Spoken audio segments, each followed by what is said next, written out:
I'm most likely taking my last trade on gold for the week, or my last trade for the week, basically. And we're going to talk about it, right? Am I going to, take a loss on this trade, or are we going to see gold just fall off again? There's been so many conversations about this, right? Is gold now bullish? What are we now really seeing? I've been spending hours and hours with the inner circle, and we've been talking about, all of this, right? It's been a week. It's been a week, I would say, right? Me missing out on seven trades that would have made this a game-changing week, and now I'm back in that particular trade. So let's get into it, right? On Tuesday, I talked about how or yeah, Tuesday or Wednesday, yeah, Wednesday, I talked about how I wasn't able to get into this trade because I had my limit entry set in here, and then price missed me, right? So it was Asia session, and I wanted to see price tag me in inside of here, and I set the limit and went to bed, right? So that didn't play out quite well, right? But yesterday I was able to get into some sales. I was able to get into some sales, which was good. I typically like trading Asia session for gold, and well, for me, it's just something that works out well. I'm able to see clearly and just do the business. So I was with a friend and we were able to dice this out. So this was really simple, and I said I should share, right, what I was doing, right? So this was the trade idea, right? We had a run above the buy side liquidity. This zone itself is a 4-hour OB. So when I see a run on buy side liquidity inside of a higher time frame level, that is key for me. Right now, look at what happens. The moment we see that run on buy side liquidity, remember the three-step process. The next thing is we want to see a breaking market structure. So price runs lower here in the breaking market structure, then runs higher. Then look at this, breaks. So consecutive candles that close below an old low, that's a breaker. And I was selling here, right? And stops return all the way back to, yeah, somewhere around here, right? And we're looking for, major levels, right? Because we're bearish, right? We want to see price go lower, but also we're playing it by the session. And this is where, skill comes in, right? An understanding of time, right? So as soon as price was taking out these lows and going into that 1 hour fair value gap, as you would see here, we took 50% of our positions. This 1 hour fair value gap, we took 50% of our position, brought this to break even, and went to bed. That was, somewhere around 5 a.m. Thursday morning. All right. So yeah, that has been the thing. And now we've seen gold, just expand. Now there's reason to why we're seeing this, right? And if you've been listening to the headlines, we've started to have, the whole back and forth with Iran saying there's no war, Trump saying there's war, and all of those things have been moving the markets left and right.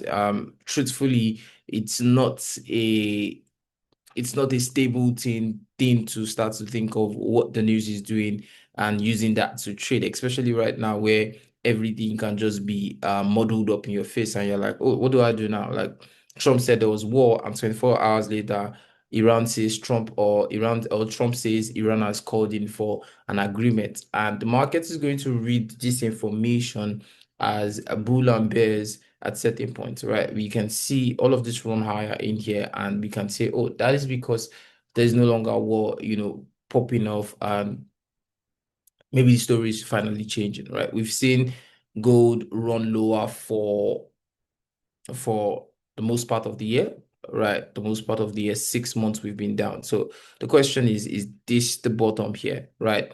Are we finally moving higher? And I'm going to tell you what I think, what really looks plausible. So this is it, right? If we're going to start to see buy side, what needs to happen is from here, we need to start to take out this high. So a run above this high confirms that we've had run on sell side liquidity inside of a bullish order block or a key level, right? And then we've seen an expansion from that level, and price has put in a higher low, and then we've seen an expansion from that level also, right? So price taking up this high, right, and closing above it starts to speak more to the bullish side, and maybe we are then going to have that second leg of buy side, or the second half of the year actually be buy side for gold. The thing to consider is seasonally, gold is many times bullish in the second half of the year. Many times July, August, September, we see buy side on gold. So seasonally, this is quite okay to go higher. But if we look at it technically, if we think about what we have here, nothing has changed in terms of bears, right? We have sell side playing out lower highs, lower lows, lower highs, lower lows, right? And it's good to stay in the trend until something changes, right? And for now, I've not seen that thing. I'm still looking at this bearish order block to send price lower, which is why I have a trade inside of here. Right, I'm down on the week, probably somewhere around 1%, 1.5%.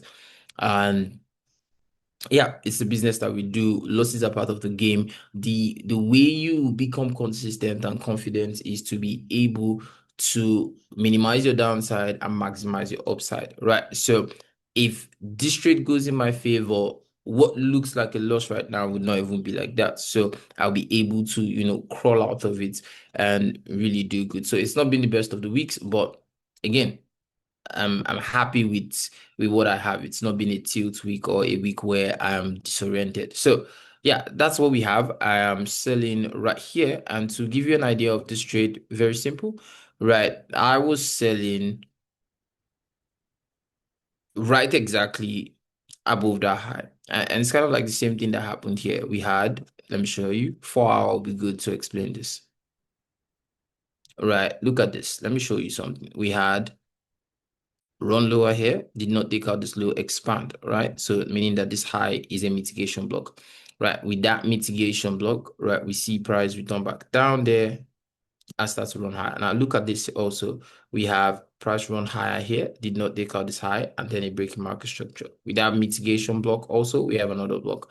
Right, so price returns back there, and I'm selling just right above a run above buy side liquidity. So this is a bearish order block, right? If we're bearish, we should start to see sell side coming from here. So it's that simple, nothing crazy with this, just a run above that high, and the sales came in. I was selling some already here and had my stops just covered at very, very close to taking my stops there. But we can see price, still still there, right? What happens? Two things will happen, right? They take me out and price starts to go higher, takes out this high and reaches for this, and then I readjust and then maybe start to think of gold buys. Or it moves in my favor and then I'm able to get, a huge chunk of that. But this is typically going to be my last trade of the week. I'm really not going to stress it tomorrow if this doesn't work out well. And yeah, that's how I'm looking at it. But what do you guys think? Right.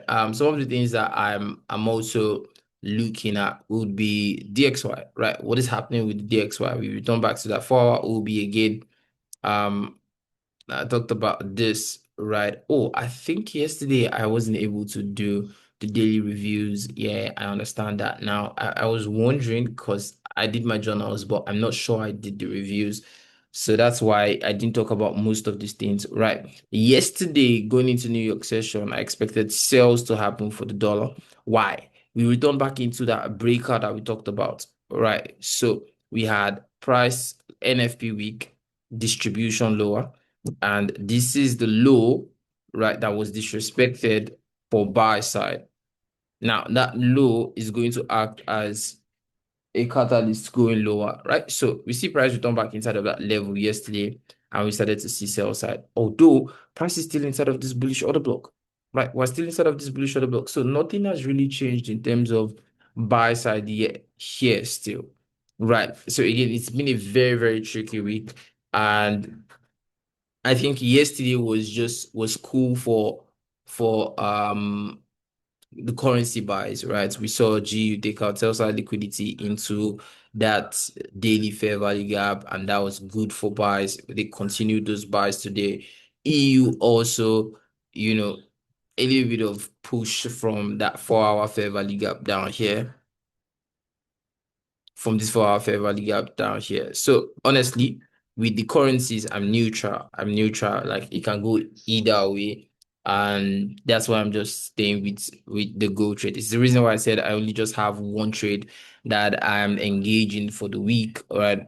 Just that one trade. and I would see what happens. If it doesn't go well or it doesn't go in my favor, then I'll just reset and come back next week and share with you guys what's going on. I've not been able to do much on my funded account, right? And as soon as I start to do that, I would start to share, all of the things going on in there, right? I plan to be able to take you through every single thing. I plan to take you through every single thing that is happening, with my trading, everything that I'm doing, and so that you can learn one or two things from it, so that you can, you're able to, see what the process is like, see what the experience is like.